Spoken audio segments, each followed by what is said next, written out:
The year 2016 has begun amid major political and geopolitical uncertainty. What can we hope for in 2016? The easiest part is to start by looking at some of the major events and key dates we need to keep in mind. In February, the EU has reacted to Cameron's demand to avoid Brexit. It seems that shared progress is underway. If the British public did vote this year to take Britain out of the EU, despite the fact that it would not come into force until 2018, it would send shockwaves through the United Kingdom and the Union. Parliamentary election in Iran will determine the balance of power between modernizing Rouhani and the conservative.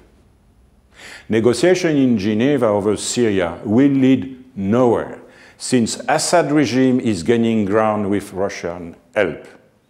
As soon as the United National Government is agreed, Libya, Italy, France, the UK and the US will be forced to launch a military operation against Daesh, which is consolidating its position right in the southern Europe doorstep.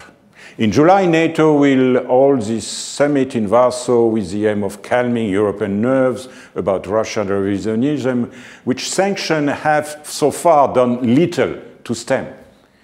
G7 countries will meet in Japan and G20 in China.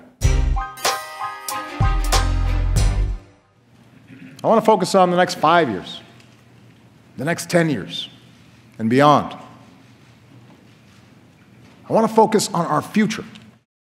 The US election in November 8 will have, of course, a major impact both inside and outside. It's far too early to hazard any prediction. However, the debates will no doubt tackle several hot topics. A perception of supposed decline of the American power in world affairs, whereas diplomacy has been fruitful in Iran, Cuba, climate change, and Trans-Pacific Partnership. The sense that inequality is on the rise among the American white middle classes. The chips are down, but the United States' dominant position justifies the worldwide attention being paid to this election. Before then, Barack Obama will travel to Vietnam and Cuba, a double first for an American president.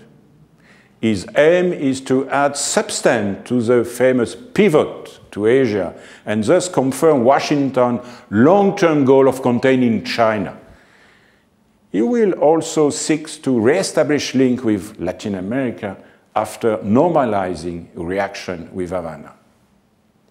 In part 2 of my comments, I will turn to a number of obvious geopolitical uncertainties.